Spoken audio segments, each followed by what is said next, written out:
নদীগুলো কিন্তু ঠিক রক্ত সঞ্চালনের মতো। ফুল টুল দিয়ে যেন নদীতে পূজা দিয়ে আসে, সারাক্ষণ যায় গুতাইতে পারে সরকারকে যে এই কাজ করলো না কেন।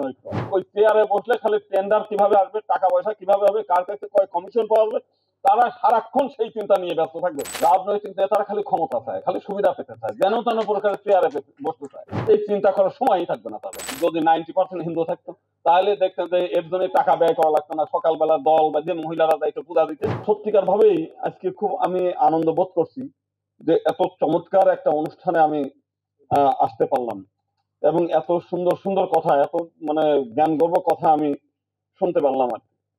তো আসলে মূলত হচ্ছে আমি মনে করি, আজকে দেখেন আমাদের খেলাফত মজলিস সংগঠনের প্রধান উনি কিন্তু খুব চমৎকার করে বলছেন, এবং আমাদের স্যারও একটু আগে বললেন আর কি, যে আপনি যদি এই নদীটাকে একটু চিন্তা করেন মানুষের দেহের মতো মতো, যে এই পৃথিবীটা একটা মানে শরীর এবং তার দেহ, নদীগুলো কিন্তু ঠিক রক্ত সঞ্চালনের মতো।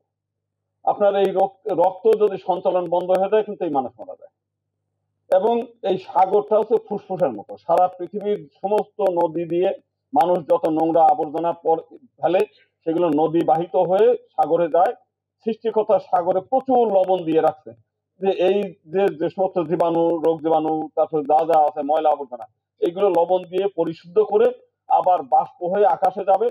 সেখান থেকে সারা পৃথিবীতে সৃষ্টিকর্তাই বৃষ্টির মতো করে বৃষ্টির সিঞ্চন করে এই জগতের যত মানে সেই গাছপালা শস্য শ্যামলা রাখতে এগুলো করে কিছু অংশ রিজার্ভ ট্যাঙ্কির মতো, আমাদের বিল্ডিং এর ছাদে যেমন রিজার্ভ ট্যাঙ্কি থাকে ওইরকম পাহাড়ের মাথায় রিজার্ভ ট্যাঙ্কি থাকে, ওখান থেকে ধীরে ধীরে ধীরে ধীরে নদীর মধ্য দিয়ে কিছু পানি প্রবাহিত হয়ে আবার সাগরে যাচ্ছে। অর্থাৎ এটা সৃষ্টি প্রক্রিয়া। এই সৃষ্টি প্রক্রিয়া যদি মানে ঈশ্বরই এত সুন্দরভাবে গড়ে তুলছে যাতে পৃথিবীর সমস্ত জায়গায় শস্য শ্যামলা থাকে, মানুষ যেন নদীতে নদীর জল খেতে পারে, সেখান থেকে কৃষি উৎপাদন করতে পারে, সেখান থেকে মাছ উৎপাদন হবে, সেই মাছ যাতে খেতে পারে। আবার সেই মানে এটা একটা, এই চক্রে কোনো জায়গায় যদি বাধা হয় তাহলে এই চক্র ধ্বংস হয়ে যাবে। ঠিক একটা মানুষের আজকে অনেকেই দেখি যে সেই ওই দেবী সেটির ওখানে যায় ফুসফুসের জন্য।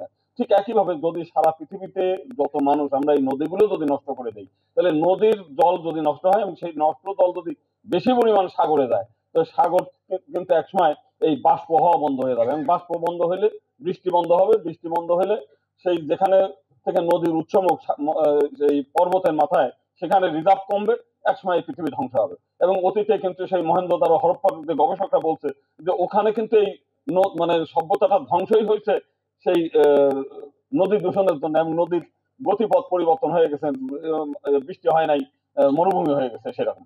আবার জর্ডানের পেত্রার যে শহর, সেই শহরটাও কিন্তু যখন ধ্বংস হয়েছে শুধুমাত্র ওখানকার জলের জলের অভাবের কারণে। তো সেই কারণেই আমরা যেটা বলতে চাই, একটু আগে উনি বলছেন যে ডাক্তাররা বলছে নদীর মাছ খাওয়ার জন্য। দেখেন আজকে আমরা বলতে চাই যে এই যে রাজনৈতিক নেতাদের কাছে আপনারা অঙ্গীকার চাচ্ছে না, রাজনৈতিক নেতারা খালি ক্ষমতা চায়, খালি সুবিধা পেতে চায়, যেন তেন প্রকারের চেয়ারে বসতে চায়। এদের কাছে চাইয়ে লাভ নাই, বরং আমাদের দাবি করা উচিত যে এখন 100 সদস্যের যে উচ্চ কক্ষের একটা ইয়ে আছে, সেই কক্ষে অন্তত একজন পরিবেশ বাঁচাও আন্দোলনের একজন কর্মকর্তাকে ওই পার্লামেন্টে রাখতে হবে, নদী বাঁচাও আন্দোলনের অন্তত 2জন লোককে ওই পার্লামেন্টে রাখতে হবে, যাতে ইনারা সারাক্ষণ যায় গুতাইতে পারে সরকারকে যে এই কাজ করলো না কেন। এইটা করতে হবে, এইটা ছাড়া ওই রাজনৈতিক নেতারা সত্যিকার ভাবেই করবে না। ওনারা এখানে এসে যে যাই বলে দেখ, ওই চেয়ারে বসলে খালি টেন্ডার কিভাবে আসবে, টাকা পয়সা কিভাবে হবে, কার কাছে কয় কমিশন পাওয়া যাবে, তারা সারাক্ষণ সেই চিন্তা নিয়ে ব্যস্ত থাকবে। এই মাথার মধ্যে থেকে সেদিন নদী চলেই যাবে। এরকম নদীর অঙ্গীকার বহুবারই করছে, বুড়িগঙ্গা আন্দোলন, বাঁচাও আন্দোলনের বহু আন্দোলন আমরা দেখছি।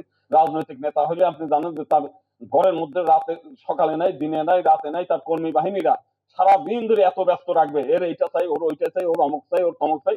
মাথার মধ্যে থেকে এই যে সাত্বিক চিন্তা ভাবনা আপনারা যেটা করছেন, এই চিন্তা করার সময়ই থাকবে না তাদের। তবে এই চিন্তা যারা করে তাদেরকে পার্লামেন্টে রাখতে হবে, এবং কিভাবে রাখতে হবে সেটা একটা আইন করা দরকার। আর নদীর যেটা বলছেন অন্যান্য বিষয়গুলো রাখা দরকার। আজকে আরেকটা বিষয় দেখেন, আমাদের এই যে আজকে যে আপনারা চিন্তা করছেন, এই চিন্তাটা বহুকাল আগের থেকেই আমাদের হিন্দু যে সমস্ত পণ্ডিতরা তারা কিন্তু চিন্তা করতো। যে কারণে তারা মনে করছে যে এমনি মানুষদের বললে মানুষ এগুলো শোনে না, সেই জন্য ধর্মের মধ্য দিয়ে মানে আকাশ শান্তি রাখতে হবে, বাতাস শান্তি রাখতে হবে, মাটি শান্তি রাখতে হবে, জল শান্তি রাখতে হবে মন্ত্রের মধ্য দিয়ে। এবং দেখবেন যে সেইখানে বলছে যে প্রত্যেকদিন মানুষ যেন প্র্যাকটিসিং এ নিয়ে আসে, নদীতে যায় ফুল টুল দিয়ে যেন নদীতে পূজা দিয়ে আসে। তো নদীতে পূজা দিলে কি করবে? ওই নদীতে কেউ ময়লা ফেলবে না, আবর্জনা ফেলবে না, কারণ নদীতে স্নান করে পূজা দিয়ে আসে। তো যেমন ভারতের গঙ্গা এইভাবে, তো সেইভাবে এই জন্য বলছে যে গাছের পূজা রাখছে ওর মধ্যে, নদীর পূজা রাখছে, পর্বতের পূজার মধ্যে রাখছে, যাতে মানুষ যতটা না এই প্র্যাকটিসিং এর মধ্যে এই নদী পর্বত বাতাস আকাশ যেখানে বেশি মানুষ জড়ো হয় ওখানে ধূপ দিয়ে দেখবেন যে একটু বাতাসটাকে শুদ্ধ রাখার চিন্তা করা হয়।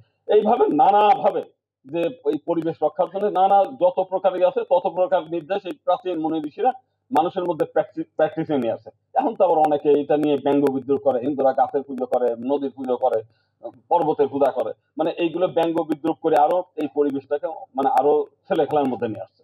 যদি মানুষ এমনি যদি শুধু বলেন যে আপনি নদী রক্ষা করেন, আপনি বুড়িগঙ্গা বাঁচাও আন্দোলনের জন্য শত শত কোটি না কয়েক হাজার কোটি টাকা বরাদ্দ করতেন, বুড়িগঙ্গা বাঁচে নাই। কিন্তু ঢাকা শহরে যদি 90% হিন্দু থাকতো তাহলে দেখতেন যে এর জন্য টাকা ব্যয় করা লাগতো না, সকালবেলা দল বা যে মহিলারা যাইতো পূজা দিতে এবং এইটা নিয়ে গ্যাঞ্জাম বাধাই দিত যে নদীতে আজকে ময়লা দেখলাম, পায়খানা দেখলাম, অতএব এইটা নিয়ে হইচই বাধাই ফেলতো। কিন্তু এখন তো তা না।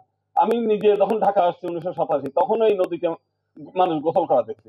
এখন তো একটু আগে একজন বললো যে এই নদী থেকে 2 কিলোমিটার দূরে থেকেও এই কয়েকদিন পরেই দুর্গন্ধ ছড়াবে। এই ঢাকা শহরে মানুষ যত মানুষের আপনি এক এক জায়গাতে হাঁটবেন, হাঁটার পরে দেখবেন যতগুলো চাউলের দোকান তার অন্তত 10 গুণ হচ্ছে ঔষধের দোকান। মানুষ যত চাল খায় তার বেশি ঔষধ খায়, এবং সেটার কারণ হচ্ছে আমরা নিজেরা নদী নষ্ট করছি, পরিবেশ নষ্ট করছি। তো সেইটা আমি আজকে যারা আয়োজক এদের বলছে এইরকম একটা মহত্তম সংগঠন বাংলাদেশের দ্বিতীয়টা নেই। আপনারা মানে থাকেন, এবং আপনারা থাকলে যদি এই আপনাদের এই শুদ্ধ চিন্তা যদি থাকে তাহলে এই দেশের সমস্ত মানুষ বাঁচবে এবং আমরা টিকে থাকতে পারবো। ধন্যবাদ সবাইকে।